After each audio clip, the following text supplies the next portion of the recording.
Alright, hey, I'm sort of tired and it's sort of late, but I'm gonna make a video on this GR-50 and tell you about what I learned. Yeah, so the first things I want to tell you are to write a tone.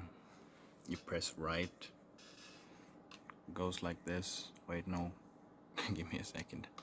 You press com for common on the patch edit. So it's let me get a zoom right here. This button right here, and then it moves to where you can name the patch. Then you press write, or you can probably press it some other places too. But yeah, you press write when you're in common on the patch you want, and then it asks you to write patch.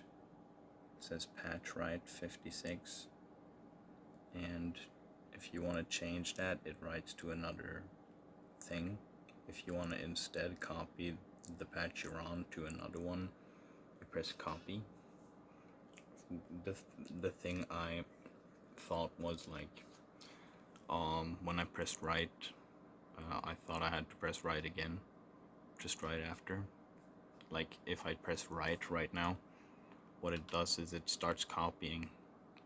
Don't do that. If you just want to write the patch, it will just erase your data.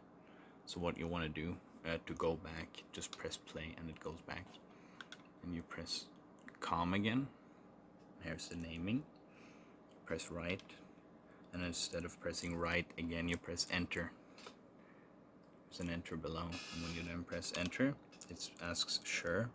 Now you can't just press enter, that doesn't do anything. Enter won't do anything. It asks sure. So what you gotta do is press write. And when you press write, it writes. But I don't want to write because I can do it. It just doesn't do anything. Oh wait, yeah, the memory is protected. To turn off the memory protection, you press system, and then there it is. And you just press value up, and it's off. And you go back to com, and you press write, patch write, enter, asks if I'm sure, press write, complete. And I basically just wrote the same patch into the same slot, so it didn't do anything, but you get the point, right? So when you do your patches, that's how the process works. Another thing, there's like two voices on two tones, I think, on one voice, or like on one patch. So you press int to go to the internal something maybe, and I'm not sure what the names are for the buttons. It just says int. There's the first tone, and here's the settings for the first tone. Chromatic switch. This means if it slides or not. That's why I was confused about the sliding, because you can turn on and off the chromatic sliding. So this makes it so it starts playing notes when you slide instead of actually just sliding the note. So that's, keep that in mind, and it changes on different patches. Alright, turn that on, turn that off.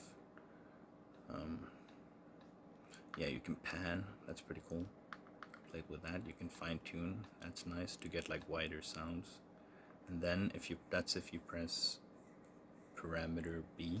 So if you press parameter A, it swaps between what tone and what mode. So that's the overdrive on the first one, and metalizer on the second one. And that's pressing parameter A, because if you press string, it just goes up and down on the parts and strings. So I usually just mess with these three buttons when doing this, like editing the voice, the ones that have like white markings above them. Alright, so what you want to do, I'm not completely sure what this means. This is a mode, and the modes you probably want to do if you're just starting out are like dual or first, second, single. first single is the first one and second is the second, so they're named like first and second, by the way, if you want to see the names. Wait, yeah, you might have seen that. There it is. That's the first. No, wait, that's the second, and that's the first. Yeah, and now they're in dual, so when I play now, they're going to be at the same time.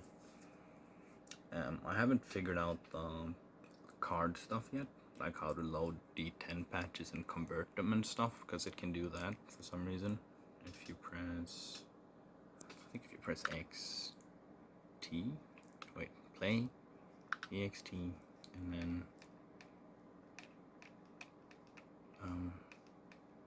no, never mind.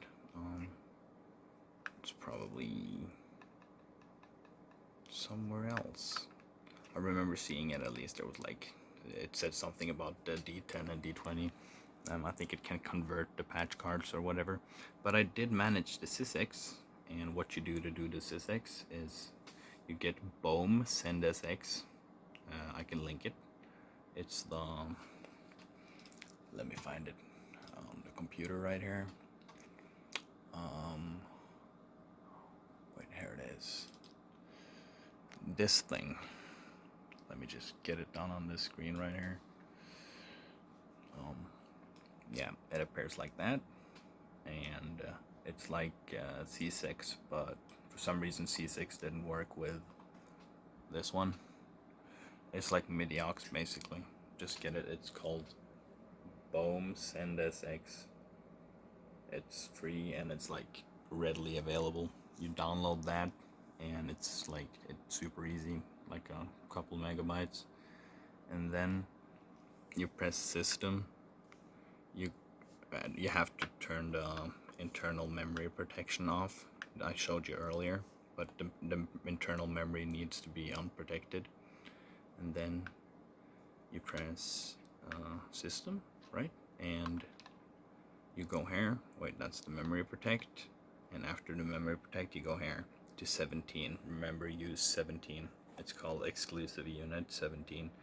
And then you plug the MIDI port from your interface or MIDI interface into the in port on this, and there's a switch on the back.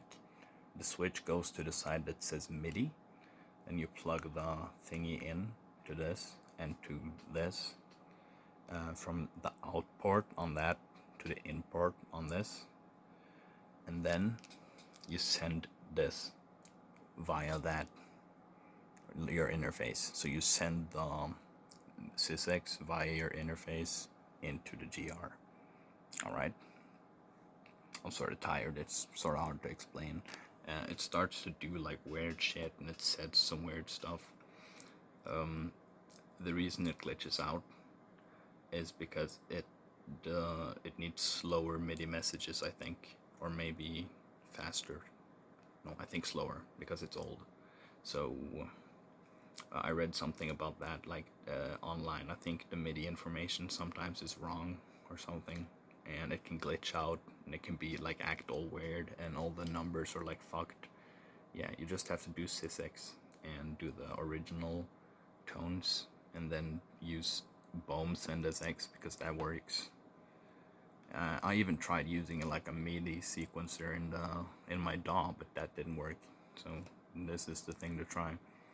It has to do with the speed, and I think BOEM send SX works great for like old synths for some reason.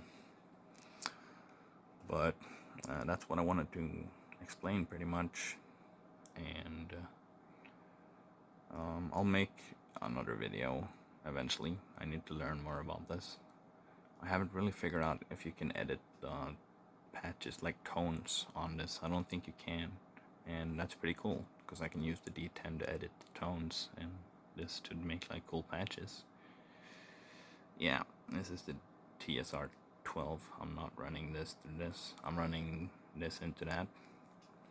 And also, I wanted to show you this because now I got the coolest deal ever. I paid $50 for this. It's ESP LTD M252, and it has like fake Seymour Duncans, or like Duncan design, probably like licensed, and it had a Roland GK3. I paid $50 for this, and it has this case. It's a sort of dope like case, but it has a pentagram on it, and it's not completely my style. I don't want to have like actual fucking pentagrams on my case. That's bad juju.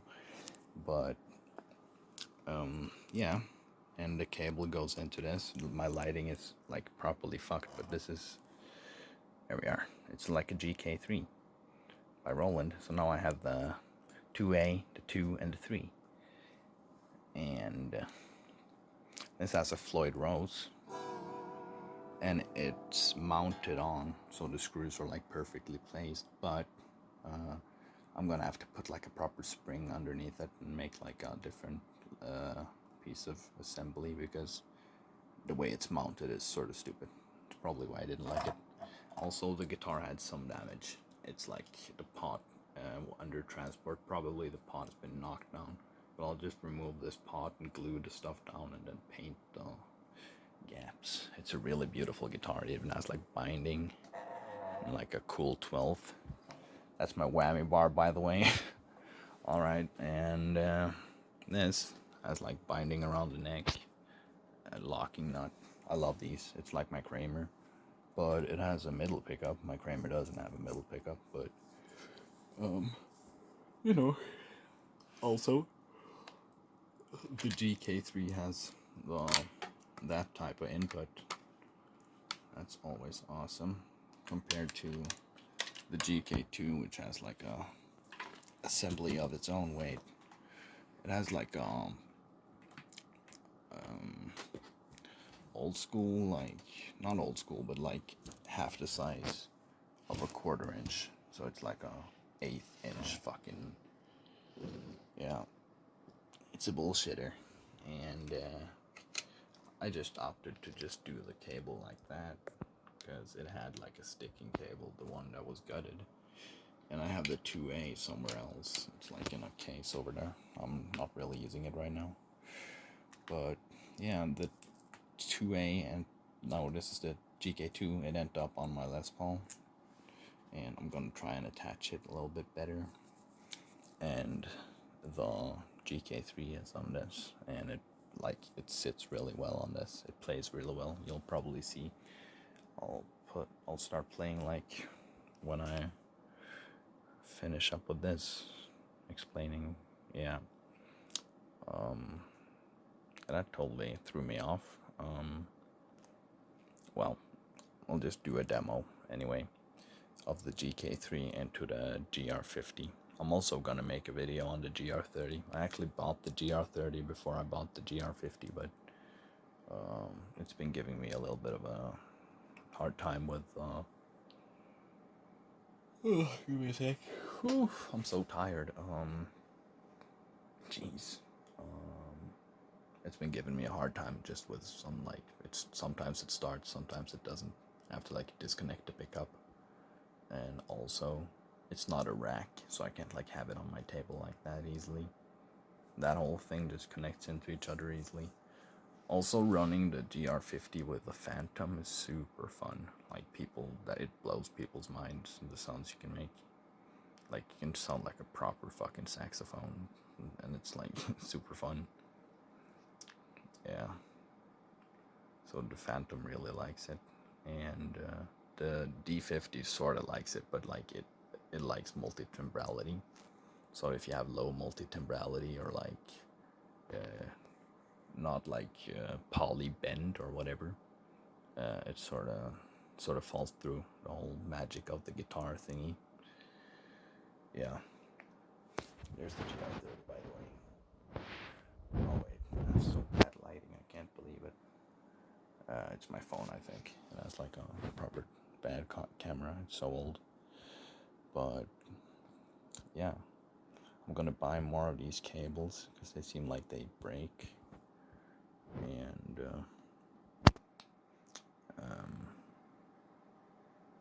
yeah, I'm gonna try and fix that GK2 a little bit more, so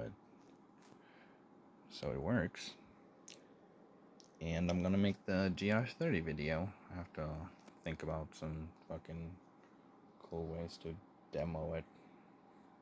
Maybe connect it to the D50 and the D10. I could compare like fuck, I'm so tired, sorry. I could compare the GR-30 and GR-50.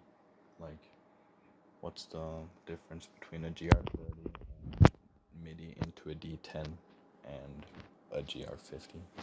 I want to do like comparisons eventually. And also, if I buy another cable, I can do like multiple guitar synths at once. And that's sort of awesome. I could just like take this off because it comes off very easily. And just put it here.